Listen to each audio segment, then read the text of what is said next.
Hello everyone and welcome back to another video from Gameplay Classic.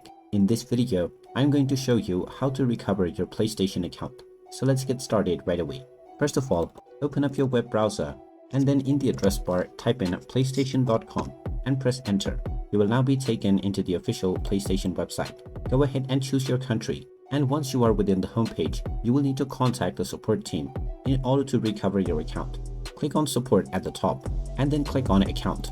Now from this page, click on account management and then go into any menu where you will find the contact us button.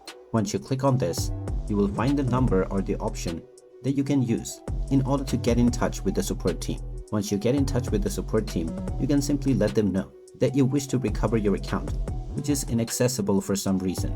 Then you will simply need to provide your email address as well as your online ID.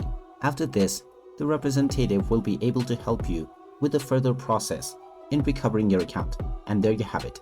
That is how easy it is to recover your PlayStation account. If you find this video helpful, make sure you hit that like button and subscribe to our channel if you haven't done so already.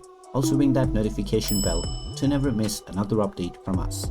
Thank you for watching and I will see you again in the next video.